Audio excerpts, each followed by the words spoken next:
अस्सलाम वालेकुम। आज का हमारा टॉपिक जो है पीओआई आइडेंटिफिकेशन का। पीओआई आइडेंटिफिकेशन को हमने प्रीवियस लेक्चर में डायग्राम से देखा कि मार्केट में कितने टाइप के पॉइंट ऑफ इंटरेस्ट होते हैं या प्राइस ऑफ इंटरेस्ट होते हैं। तो मार्केट में हमने सबसे पहले देखा कि हमारे पास जो हमारा वैलिड ऑर्डर ब्लॉक होता है वो सबसे पहला हमारे पास पॉइंट ऑफ इंटरेस्ट होता है। एक लेग में मार्केट में बहुत सारे आपको वैलिड ऑर्डर ब्लॉक्स मिल सकते हैं, लेकिन हमने सिर्फ जो इंड्यूसमेंट के बाद बनने वाला और जो एक्सट्रीम पर ऑर्डर ब्लॉक बनेगा सिर्फ उसी को प्ले करना है। बाकी हमारे ऑर्डर ब्लॉक किसी काम के नहीं होंगे। ठीक है, वो एज अ एसएमटी हमारे लिए वर्क करेंगे, बाकी जितने भी ऑर्डर ब्लॉक होंगे। ठीक है। उसके बाद हमने देखा कि अगर मार्केट में जो इंड्यूसमेंट है हमारे पास, अगर कैंडल उसको जस्ट स्वीप करती है, अगर कैंडल जस्ट उसको स्वीप करती है और उसके बाद हमें कंफर्मेशन देती है, तो मार्केट में हम लोअर टाइम फ्रेम में कंफर्मेशन देखकर तो इंड्यूसमेंट के बाद जो पीओआई बनेगा, जो लिक्विडिटी स्वीप की कैंडल बनेगी, उसको हम पीओआई अपना मानते हैं और वहां से हम ट्रेड प्लान कर सकते हैं। लेकिन जो ये ट्रेड सेटअप होता है ये हमेशा 50% प्रोबेबिलिटी का होता है, और जो इंड्यूसमेंट के बाद ऑर्डर ब्लॉक होता है वो भी हमेशा 50% प्रोबेबिलिटी का ऑर्डर ब्लॉक होता है और एक्सट्रीम वाला हाई प्रोबेबिलिटी रहता है। अच्छा, इसके बाद हम हमारे पास एक पीओआई आता है इंजीनियरिंग लिक्विडिटी। इंजीनियरिंग लिक्विडिटी आप लोगों को पता है क्या चीज़ होती है। जो एक्सट्रीम ऑर्डर ब्लॉक होता है उससे जो प्रीवियस हमारा वैलिड पुल बैक होता है वो हमारा इंजीनियरिंग लिक्विडिटी होता है। तो अगर मार्केट हमारे पास इंजीनियरिंग लिक्विडिटी में एक लिक्विडिटी स्वीप की कैंडल बनाती है, लिक्विडिटी स्वीप की कैंडल बनाती है, मार्केट इंजीनियरिंग लिक्विडिटी को लेती है और जो अपनी कैंडल की क्लोजिंग है वो इंजीनियरिंग लिक्विडिटी से नीचे करती है, तो हम उस एंटायर कैंडल को एज अ पीओआई मान सकते हैं। लोअर टाइम फ्रेम में कंफर्मेशन देके हम वहां से अपनी एंट्री को प्लान करते हैं। ठीक है। तो ये हमने ऑर्डर ब्लॉक के अलावा कुछ और भी जो पीओआई मार्केट में थे उनको हमने प्रीवियस लेक्चर में डायग्राम से समझा था। आज हम उसे लाइव मार्केट की एग्जांपल से समझने की कोशिश करते हैं। ठीक है। ये हमारे पास जो एग्जांपल है बेरिश मार्केट की एग्जांपल है। हम इसमें समझने की कोशिश करते हैं किस तरह हम मार्केट में अपने पीओआई पर काम कर सकते हैं। ये हमारे पास एक वैलिड लो अवेलेबल है। ठीक है। मार्केट यहाँ से ऊपर की तरफ मूव करती है। ठीक है, ये एक हाई बनाती है, उसके बाद मार्केट नीचे की तरफ आती हुई इस लो को ब्रेक कर देती है। मार्केट में ब्रेकआउट स्ट्रक्चर हो जाता है। जैसे ही मार्केट में हमारे पास ब्रेकआउट स्ट्रक्चर हुआ तो हमने क्या करने होते हैं, दो काम हमें अच्छी तरह पता है। हमें हमारे पास सबसे पहले हाई को मार्क कर लेना है कि हमारे पास वैलिड हाई हमारा फाइंड हो गया। ठीक है। उसके बाद हमने देखना है हमारी एंड्यूसमेंट कहाँ पर है, तो हमें मिल गया ये हमारी एंड्यूसमेंट है। ठीक है। एंड्यूसमेंट से पहले जो हमने पढ़ा हुआ है, जो हमारे पास ऑर्डर ब्लॉक होता है, जो वैलिड ऑर्डर ब्लॉक होता है, वो एज अ एसएमटी हमारे लिए काम करता है। एसएमटी का मतलब होता है स्मार्ट मनी ट्रैप। मार्केट वहां से आपको इंड्यूस करती है सेलिंग के लिए या बाइंग के लिए, मतलब आपको एंट्री लेने के लिए वहां से इंड्यूस करती है। ठीक है। वहां से आपको एक शॉर्ट टर्म का रिएक्शन भी देखने को मिलेगा, और जब मार्केट में वहां शॉर्ट टर्म रिएक्शन देखने को मिलेगा तो ट्रेडर्स में क्या पैदा होता है, FOMO, fear of missing out के, यार कहीं हम अपनी एंट्री को मिस तो नहीं हमने कर दिया। ठीक है। तो क्या होता है वहां पर फिर बहुत सारे जो ट्रेडर्स हैं वो इंट्रोड्यूस होते हैं वहां पे सेलिंग के लिए। ठीक है। तो हमने प्रीवियस लेक्चर्स में भी पढ़ा हुआ है कि हमने एसएमटी पर ट्रेड नहीं करती। वहां पर बेशक हमें एक काफी पिप्स का बेशक रिएक्शन देखने को मिले, लेकिन हमने वहां पर ट्रेड नहीं करनी। हमने जो हम अपनी ट्रेड है वो हमेशा इंड्यूसमेंट के बाद प्लान करनी है। और हमने अपने पीओआई पढ़ लिए हैं कि किस तरह से पीओआई होते हैं, तो किस तरह हम उन पर ट्रेड प्लान कर सकते हैं। हम देखते हैं मार्केट में अब कौन कौन से पीओआई हमारे पास अवेलेबल है। ओके, सबसे पहले हमने अपने इंड्यूसमेंट को मार्क कर लिया और इंड्यूसमेंट से नीचे हमारे पास एसएमटी आ गया। ठीक है, मार्केट यहाँ से मूव करती है अपना वैलिड लो, जो लो यहाँ पर है, लो से वो करती है मूव, और अपने ये एसएमटी जो हमारे पास है वहां पर टैप करके ये देखें काफी अच्छा मार्केट ने रिएक्शन दिखाया है। ठीक है, यहाँ पे फिर क्या होता है, ये देखें एक मार्केट ने यहाँ पे बुलिश इन सॉरी बेरिश इनगल्फिंग भी बनाई है। तो बहुत सारे लोगों को ये इंड्यूस करती है कि मार्केट में एक अच्छा मोमेंटम आ चुका है सेल की तरफ। ठीक है, तो ये देखें ना, ये दो कैंडल जो है ये बेरिश इनगल्फिंग है। ठीक है, तो बहुत सारे ट्रेडर यहाँ पे इंट्रोड्यूस हो जाते हैं सेलिंग के लिए। ठीक हो गया, समझ रहे हैं? लेकिन बेसिकली ये एक स्मार्ट मनी का ट्रैप होता है। ओके, हमने क्या पढ़ा है कि हमने जो अपनी मार्केट में सेलिंग है वो हमेशा अपनी इंड्यूसमेंट से ऊपर करनी है। इससे पहले मार्केट में जितना मर्जी रिएक्शन मिल जाए हमने वहां से ट्रेड अपनी प्लान नहीं करनी। ठीक हो गया, चलें देखते हैं हम मार्केट में किस तरह मार्केट ने इसमें रिएक्शन हमें दिए। ये देखिए मार्केट यहाँ पर आई है, एक अच्छा रिएक्शन यहाँ से मार्केट ने हमें नीचे की तरफ दिया है। ठीक है, अगर आप गौर से देखें तो मार्केट ने यहाँ पे जो अपना लो था इसको भी ब्रेक किया है। ठीक है, मार्केट ने अपना ये जो प्रीवियस पुल बैक का लो था इसको भी ब्रेक किया है। तो क्या होता है मार्केट में, मार्केट किस तरह बेसिकली आपको ट्रैप करती है ये ट्रैप है स्मार्ट मनी कंसेप्ट पे काम करने वालों का। ठीक है, ये मार्केट में एक अपने पुल बैक को ब्रेक किया तो लोग क्या समझते हैं, मार्केट में ऑर्डर ब्लॉक लेके चेंज ऑफ करेक्टर कर दिया। ठीक है, उसके बाद लोग अगेन ये देखें इस ऑर्डर ब्लॉक को मार्क करते हैं। ठीक है, ये मार्केट में उन्होंने फेयर वैल्यू गैप भी मार्क कर लिया। ये देखें ना, इस तरह से फेयर वैल्यू गैप था यहाँ से लेके यहाँ तक। ठीक है, मतलब डिफरेंट तरीके से मार्केट में लोग इसको मार्क कर लेते हैं। ये ऑर्डर ब्लॉक मार्क किया, यहाँ से फिर मार्केट में लोग सेल प्लान करते हैं और अपने एसएल यहाँ पे कहीं पे प्लेस कर देते हैं। मार्केट अगेन यहाँ से रिएक्शन दिखाती है, लेकिन देखिए क्या होता है, मार्केट अगेन जो ब्रेक इवन है या एसएल है उनको हिट कर देती है। बिकॉज हम जानते हैं कि यार इंड्यूसमेंट से पहले हमें सेलिंग अपनी ट्रेड प्लान नहीं करनी, क्योंकि वो हमारे लिए एज अ एसएमटी वर्क करती है। तो इसलिए याद रखिएगा कि अगर कभी आपको इंड्यूसमेंट से पहले एक अच्छी मूव देखने को भी मिल जाए तो आपने उसमें परेशान नहीं होना। क्यों? हमने अपने लॉजिक्स की तरफ चलना है, हमने अपने लॉजिक पे वर्क करना है, उसके अलावा हमने ट्रेड नहीं लेनी। अगर कहीं से मार्केट आपके लॉज एक ये बात जहन में रखिएगा, बहुत सारे मैंने फेसबुक पे भी क्वेश्चन देखे हैं कि सर यहाँ पे मार्केट ना एफवीजी में इंटर हुई है, ना यहाँ पे ऑर्डर ब्लॉक में इंटर हुई है, ना यहाँ पे कुछ और सीन है, मार्केट फिर भी मूव कर गई है। ठीक है, समटाइम्स देखें मार्केट में कभी न्यूज की वजह से भी मोमेंटम आ जाता है। ठीक है, तो मार्केट बिफोर अपने ऑर्डर ब्लॉक्स के मूव कर जाती है। तो इस चीज का एक सिंपल सा आंसर है, बहुत ही सिंपल सा आंसर, कि देखें आपने सिर्फ उसी वक्त ही ट्रेड करनी है जब मार्केट आपके रूल्स पे आपके लॉजिक्स पे पूरी उतर रही है। अगर मार्केट आपके रूल्स पे लॉजिक्स पे पूरी नहीं उतरती तो यार आप उस मूव को छोड़ दें। मार्केट में बहुत सारे पेयर हैं, आप किसी और पेयर में भी अपनी एंट्री फाइंड कर सकते हैं। ठीक है, आपने तभी आपने इतनी एंट्री प्लान करते हैं जब आपके रूल्स कंप्लीट होंगे। ठीक हो गया, तो इस चीज का मैंने आपको सिंपल सा आंसर बता दिया। अच्छा, अब हमने करना है पीओआई अपना फाइंड। सही है, अब देखें सबसे पहले हमारे पास पीओआई क्या बना, हमने पढ़ा था अगर मार्केट में एक लिक्विडिटी स्वीप की कैंडल बन जाती है इंड्यूसमेंट के ऊपर तो वो हमारा एज अ पीओआई वर्क करती है। ठीक है, यहाँ पर देखिएगा ये क्या हुआ, ये मार्केट में एक लिक्विडिटी स्वीप की कैंडल बन गई यहाँ पर। ठीक है, तो हमने क्या पढ़ा कि हम उस पूरी कैंडल को लिक्विडिटी स्वीप वाली को एज अ पीओआई मान सकते हैं। ठीक है, एज अ पीओआई सॉरी, उस पूरी कैंडल को हम एज अ पीओआई मानेंगे और उस पर हम ट्रेड को प्लान कर सकते हैं। अगर उसकी विक बड़ी है तो हम जस्ट विक को ही मार्क कर सकते हैं।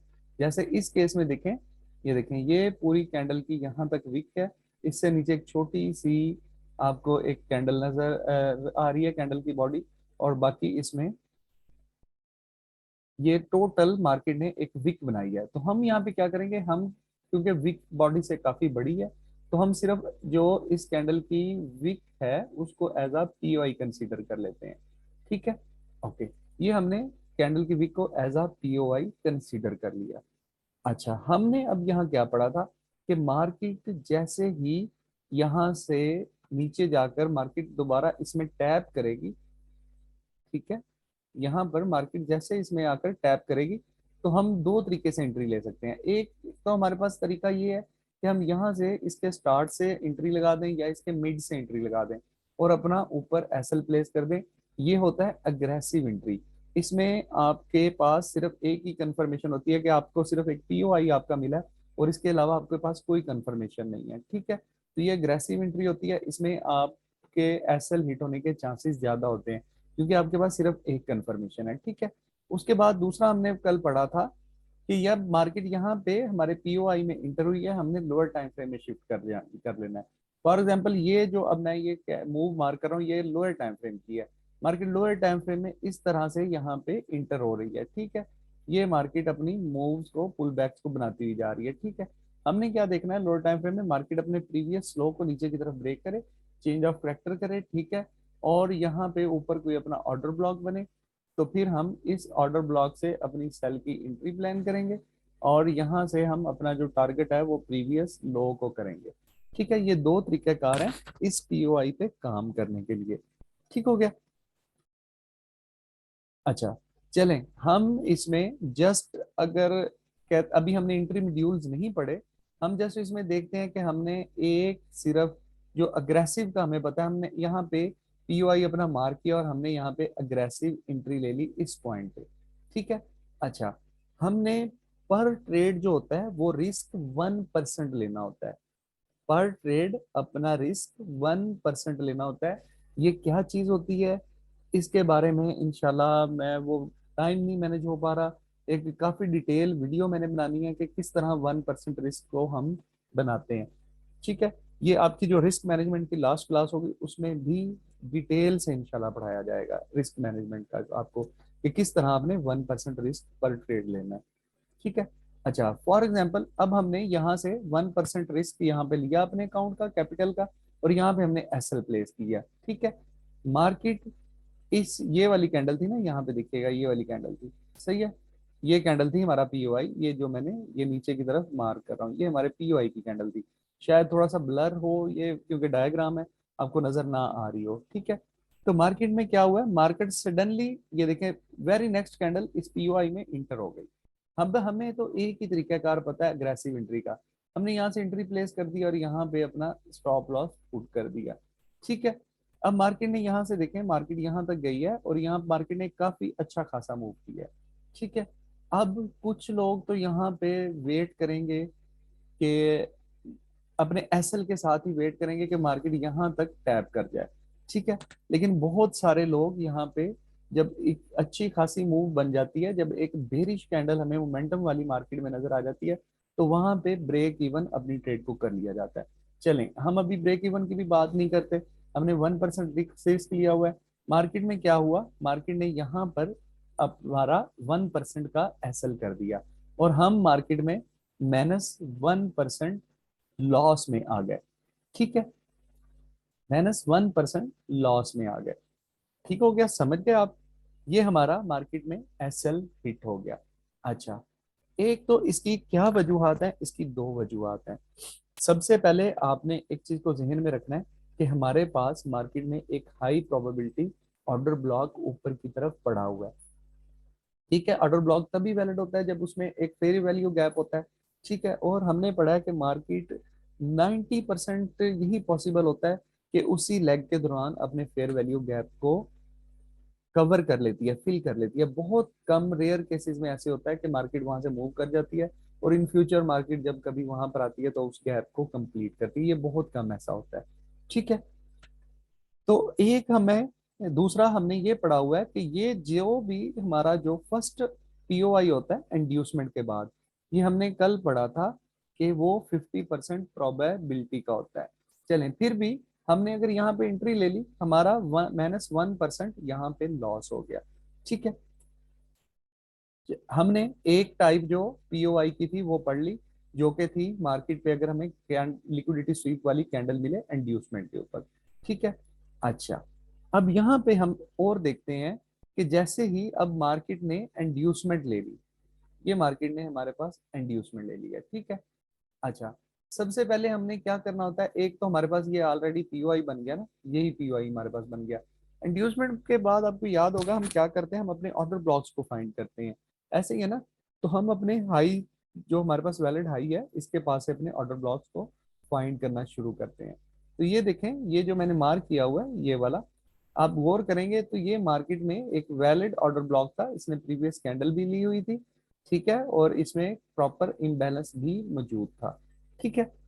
चलें, अब हम दूसरा देखते हैं, ये वाली, ये जगह जो है, ये भी हमारे पास एक प्रॉपर वैलिड ऑर्डर ब्लॉक है।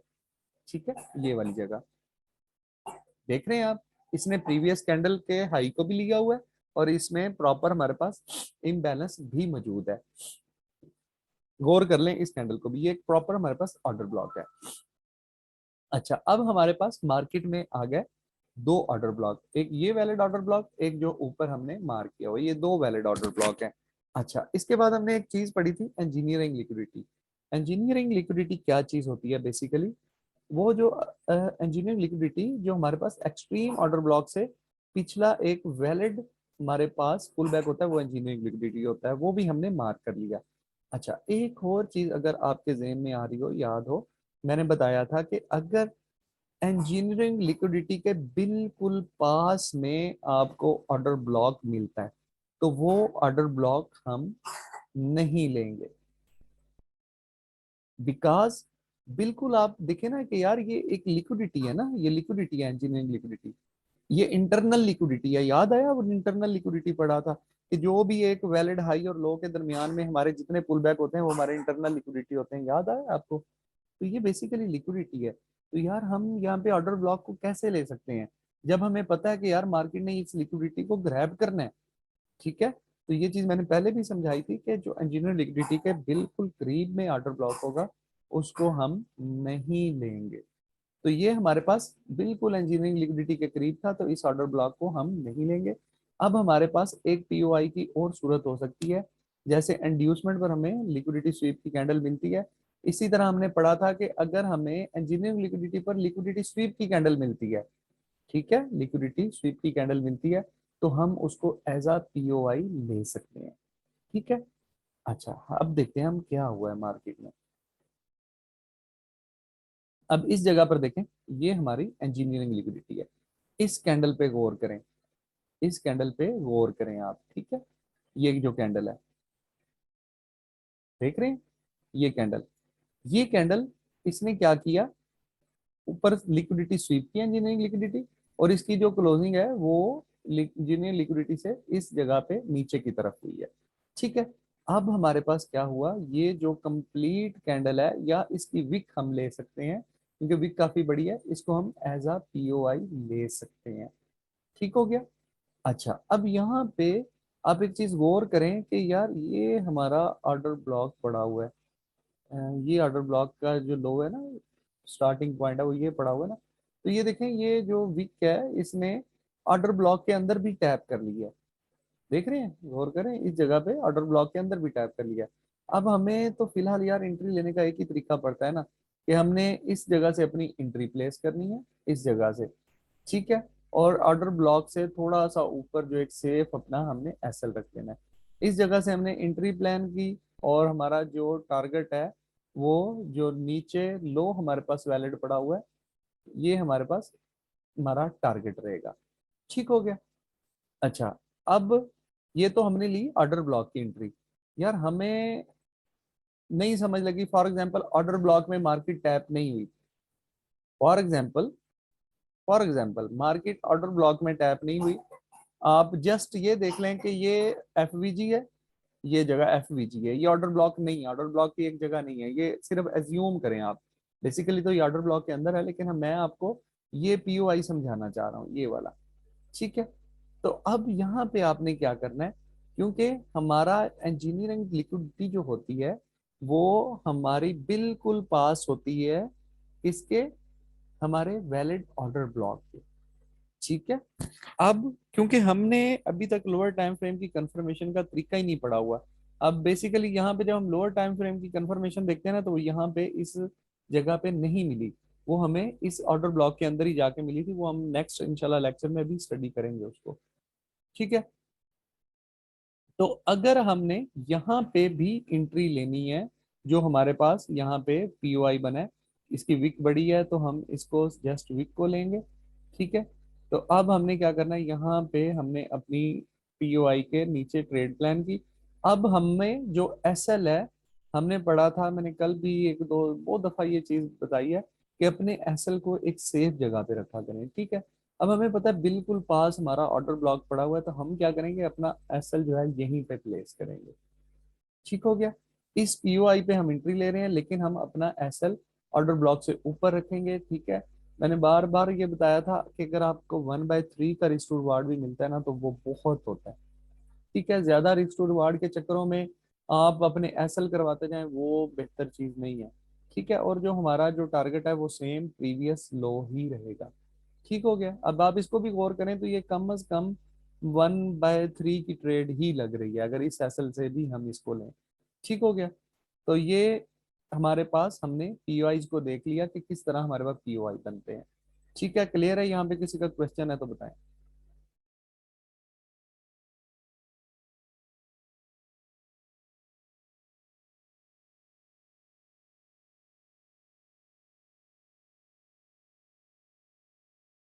अच्छा, दो दो मेरे क्वेश्चन आए हुए हैं, उनका मैं जवाब दे दूं। एक पहला क्वेश्चन था, सर लिक्विडिटी स्वीप वाला कैंडल कलर कैसे होना चाहिए। हमारे एसएमसी में ना कैंडल कलर जितना भी है ना, कोई भी चीज है, कैंडल कलर हमें मैटर नहीं करता। हमें मैटर करता है, जो हमने चीज पढ़ी हुई है, कैंडल की क्लोजिंग मैटर करती है।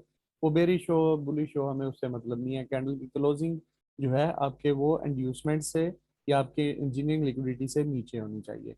एक और नेक्स्ट क्वेश्चन है, सर आपने कहा था कि इंड्यूसमेंट के बाद वाला ऑर्डर ब्लॉक भी वैलिड होता है। बिल्कुल, हमारे पास दो ऑर्डर ब्लॉक वैलिड होते हैं, जो हमारा इंड्यूसमेंट के बिल्कुल बाद होता है या जो हमारा एक्सट्रीम पर होता है। ठीक है।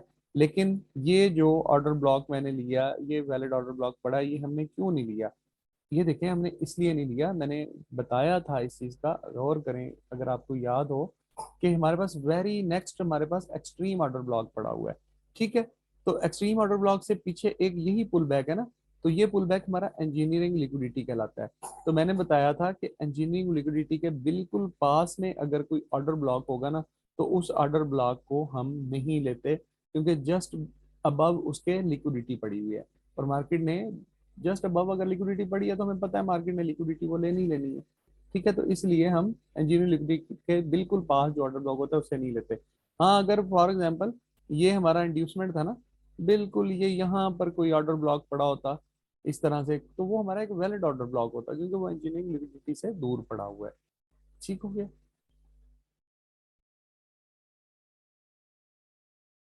सर ये सेकंड पीओआई किस तरह ट्रेड करेंगे, गेन बता दें। सेकंड पीओआई कौन सा है, हमजा दोबारा पूछें। जी, जो लिक्विडिटी स्वीप कैंडल होती है, आप ये देखें, इसको लिक्विडिटी स्वीप कैंडल कहते हैं कि ये हाई था ना, अब इसने मार्केट ने ऊपर तक गई है। ठीक है। और जो क्लोजिंग है, उसने कैंडल की जो बॉडी क्लोजिंग है वो इस जो हमने लाइन लगाई है हाई के, इससे नीचे हुई है। अब देखें क्यों ये इस तरह होता है। अब बहुत सारे लोग ये ऑर्डर ब्लॉक मार करके बैठे हुए हैं ना यार, ये वाला ऑर्डर ब्लॉक, ये ऑर्डर ब्लॉक वो लोगों ने मार किया हुआ है। ठीक है। तो यार लोग यहाँ पे ट्रेड ले रहे होंगे। ठीक है। और यहाँ पे अपने कहीं ऑर्डर ब्लॉक के ऊपर एसएल पुट कर रहे होंगे, तो मार्केट में यार हमने अभी पढ़ा है, जो इंजीनियरिंग लिक्विडिटी के बिल्कुल पास होगा उसको हमने ऑर्डर ब्लॉक नहीं लेना, वो एसएमटी है। ठीक है। क्योंकि उसके जस्ट अबव लिक्विडिटी पड़ी हुई है। सही है। हमदा, मैं समझ गया हूँ, मैं बताता हूँ। जस्ट अबव उसके लिक्विडिटी पड़ी हुई है। ठीक है। लैगिंग वाली कैंडल का मतलब ये है कि यार जो लिक्विडिटी स्वीप करती है, अब ये देखें जो मैंने बताया ना, इसकी कैंडल ने सबके एसएल हिट कर लिए जिसने इस ऑर्डर ब्लॉक पे ट्रेड ली थी, और मार्केट ने जो अपनी कैंडल की क्लोजिंग थी वो यहाँ पर की। ठीक है। जैसे इंड्यूसमेंट पे बताया था कि इस तरह लिक्विडिटी स्वीप की कैंडल बने, तो आप अगर विक बढ़ी है तो जस्ट उसको पीओआई ले सकते हैं अपना इस तरह से। तो मार्केट जब दोबारा यहाँ से इसके अंदर इंटर होगी, हम यहाँ से ट्रेड प्लान करेंगे, ऊपर एसएल रखेंगे और नीचे की तरफ लो को टारगेट करेंगे। ठीक है, तो ये सेम इंड्यूसमेंट के ऊपर जैसे बनी थी ये वाली लिक्विडिटी कैंडल, तो इसी तरह हम इंजीनियरिंग लिक्विडिटी के ऊपर भी अगर बनती है तो उसको भी ट्रेड कर सकते हैं, क्योंकि सम टाइम आपने देखा होगा कि market just fair value gap में से ही मूव कर जाती है अपने ऑर्डर ब्लॉक को लिए बगैर, तो इसलिए हम इस पीओआई को लेते हैं।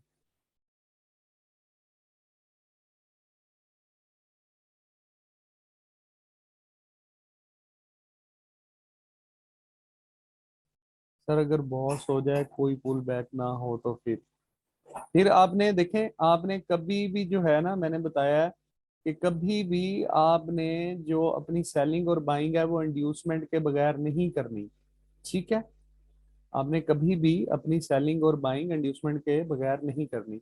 अच्छा क्वेश्चन है, मैं इसको बता देता हूँ। ये देखें, ये मार्केट का लो था, ये हाई बना। ठीक है, एक मिनट थोड़ा सा ऊपर ड्रा करता हूँ, ये हाई बना। अब मार्केट ने ये देखें इस तरह से अपनी इसको ब्रेक कर दिया मार्केट में, ये देखें इस तरह कोई पुल बैक नहीं लिया मार्केट ने। ठीक है, अब कोई पुल बैक ही नहीं लिया तो ना इंड्यूसमेंट है इसमें, ना जेन्युइन लिक्विडिटी है, कोई चीज नहीं है।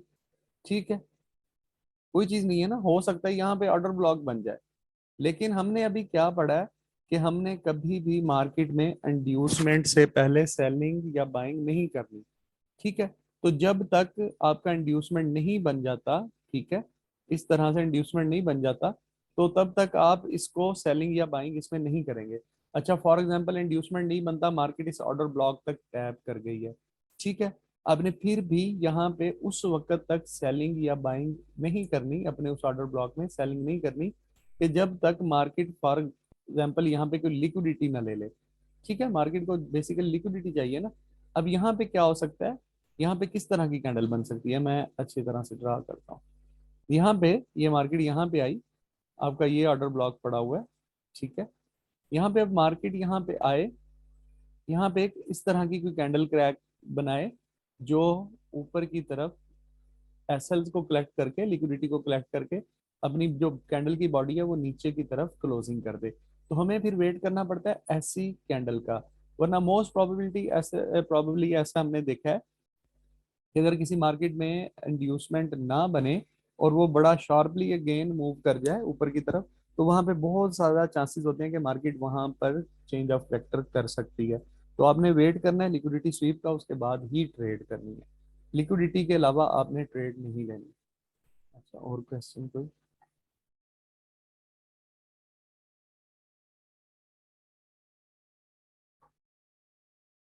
कितने पिप्स कॉल मोड गैप हो ईआरएल और एक्सट्रीम में तो बेस्ट ट्रेडेबल होगा? पिप्स का कोई काउंट नहीं होता आपका, बस लास्ट जो होता है क्या उसका नाम है पुल बैक, वो होना चाहिए। पिप्स उसमें हमारा ये कोई लॉजिक नहीं है पिप्स का। ये लिक्विड में कितने, ये अगेन वही क्वेश्चन है, मैंने बता दिया इसका कोई लॉजिक नहीं है। लास्ट पुल बैक वो जहां पर मर्जी हो, बेशक वो 5 पिप्स पे हो, बेशक 10 पिप्स पे हो। हमजा भाई, वो एक वो कहानी वो सुनी होगी ना, मिसाल कि वो सारी रात वो हीर पढ़ते रहे, सुबह पूछा कि भाई हीर कौन है। भाई बताया है ऑर्डर ब्लॉक भी हमारे पीओआई होते हैं, उसके अलावा हमारे पास पीओआई कौन कौन से होते हैं वो कल भी बताया है, आज भी बताया है। दोबारा बता देता हूँ क्योंकि आपने क्वेश्चन पूछा है कि यार इस तरह अगर लिक्विडिटी स्वीप वाली कैंडल बनती है ना इंड्यूसमेंट पे, वो भी हमारा एज अ पीओआई वर्क करती है। ठीक है, और इस तरह इंजीनियरिंग लिक्विडिटी पे अगर वो बन जाती है लिक्विडिटी स्वीप वाली कैंडल, तो वो भी एज अ हमारा पीओआई वर्क करती है। लेग में एक वैलिड पुल बैक हो तो वही आईडीएम भी होगा, वही जी। जी, अगर सिर्फ एक ही आपका इंड्यूसमेंट हो, सॉरी, आपका पुल बैक हो तो वही इंड्यूसमेंट और वही आपका इंजीनियर लिक्विडिटी होता है, ये मैंने कल बताया था। नहीं, इंजीनियरिंग लिक्विडिटी में आप हमेशा जो उस पुल बैक का हाईएस्ट पॉइंट होगा ना वो मार्क करेंगे। ठीक है, ये मैंने पहले चीज बताई थी। फॉर एग्जांपल ये देखें ना, आप कह रहे हैं इस तरह एक पुल बैक बनते हुए आ रहे हैं, वैलिड पुल बैक ये होते हैं, लेकिन इसमें मैंने पहले भी बताया था कि हाईएस्ट पॉइंट मार्क करेंगे इंजीनियरिंग लिक्विडिटी के लिए। जो एड्यूसमेंट होता है उस पर पहला मार्क करते हैं इस तरह से, जो इंजीनियरिंग लिक्विडिटी होती है क्योंकि वो हमने वेरी फर्स्ट मार्क करना होता है उसकी तरफ से अपना जो एक्सट्रीम काउंटर ब्लॉक होता है, तो उसको हम वेरी फर्स्ट जो ऊपर ऊपर होगा ना हाईएस्ट, उसी को मार्क करेंगे ना।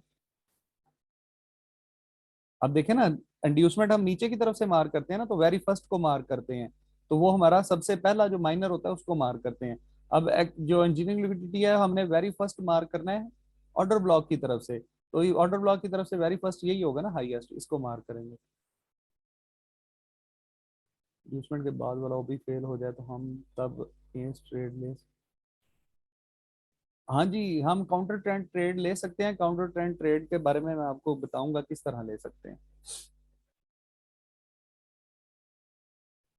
फॉर एग्जांपल आप ये कह रहे हैं, इनका हमजा का क्वेश्चन है, हमजा रमजान का, कि सर ये हमें पता है इस ऑर्डर ब्लॉक तक भी तो मार्केट ने जाना है ना, तो क्या हम इस तरफ से इस तरफ ट्रेड ले सकते हैं?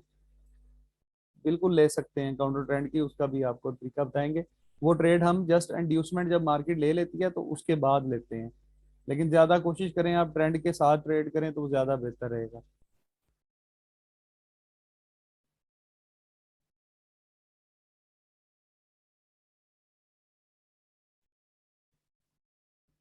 अगर कैंडल एक्सट्रीम ओबी के ऊपर क्लोज करे देन बेरिश आ जाए तो, अच्छा ऐसे होता है, ये होता है टाइम फ्रेम का ट्रैप। मानुल्लाह का क्वेश्चन है कि एक कैंडल अगर आपने H1 का किया हुआ है ना मार्क स्ट्रक्चर, ठीक है, H1 की में एक कैंडल जो है ये हमारा हाई था, इसके ऊपर क्लोज कर गई, ये मैंने बताया था आप लोगों को, ठीक है।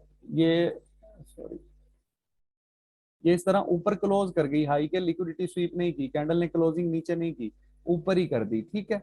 तो यहाँ पे इस सूरत में मैंने बताया था, और वो कह रहे हैं very next candle bearish candle इस तरह से नीचे की तरफ बन गई, ठीक है। तो इसमें मैंने बताया था कि जब आपका ऊपर की तरफ आपका जो हो गया, बेसिकली ये हम इसे चेंज ऑफ करेक्टर ही मानते हैं, लेकिन सम टाइम क्या होता है कि वेरी फर्स्ट नेक्स्ट कैंडल जो है नीचे की तरफ अपनी बेरिश को बना जाती है, ये होता है बेसिकली टाइम फ्रेम का ट्रैप।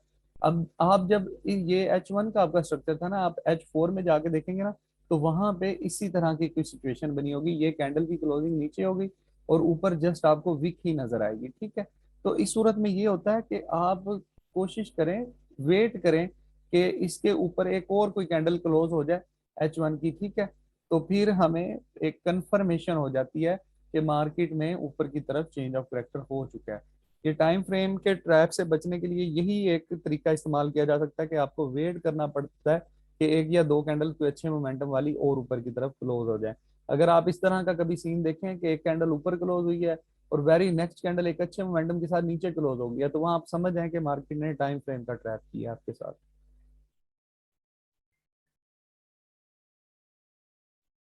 चलें जी, क्वेश्चन भी सारे मैंने आंसर कर दिए हैं, ठीक है। पीओआई के बारे में हमने सारा पढ़ लिया कि पीओआई हम किस किस तरह हमारे पास मार्केट में पीओआई बन सकते हैं, ठीक है। तो अब इन पीओआई पर कंफर्मेशन के साथ हम किस तरह ट्रेड कर सकते हैं, ठीक है। तो वो हम अभी आज एंट्री मॉड्यूल्स का फर्स्ट मॉड्यूल पढ़ेंगे। देखें, एक टाइम फ्रेम को यूज करते हुए भी आप ट्रेड कर सकते हैं, उसमें कोई हर्ज नहीं है, ठीक है। अब जो हम इंट्री मॉड्यूल्स पढ़ने जा रहे हैं ना, वो मल्टी टाइम फ्रेम को यूज करते हुए होंगे। उसमें आपके लिए क्या होता है कि आपका एक तो रिस्क बहुत कम हो जाता है, ठीक है। फॉर एग्जांपल ये आपका एक यहाँ पे बन रही है ना एंट्री, और ये एसएल बन रहा है, फॉर एग्जांपल ये अगर 15 या 20 पिप का चले लगा लें, ठीक है। ये अगर 20 पिप का आपका एसएल बनता है, तो जब आप लोअर टाइम फ्रेम में कंफर्मेशन लेके एंट्री लेते हैं ना, तो वहां पे आपका एसएल एक तो रिड्यूस हो जाता है, फॉर एग्जांपल 20 का तो आपका 10 का बन जाएगा, या 8 पिप या 12 पिप का बन जाएगा, ठीक है। और दूसरे नंबर पे जब कंफर्मेशन लेते हैं, तो एक हमारे पास ये ऑर्डर ब्लॉक है ना, हो सकता है कि यार ये ऑर्डर ब्लॉक फेल हो जाए, इसमें कोई बड़ी बात तो नहीं है, हो सकता है ऑर्डर ब्लॉक फेल हो जाए, ठीक है ना। तो बात ये है कि अब जब लोअर टाइम फ्रेम में हम कंफर्मेशन ले लेते हैं, तो हमारे पास एक एक्स्ट्रा कंफर्मेशन आ जाती है कि मार्केट यहाँ से हमारे हक में ही मूव करना चाहती है, इसलिए हम मल्टी टाइम फ्रेम को यूज करते हैं। चलें जी, नेक्स्ट लेक्चर के लिए वेट करें, 10 मिनट लग सकते हैं क्योंकि रिकॉर्डिंग सेव होनी होती है।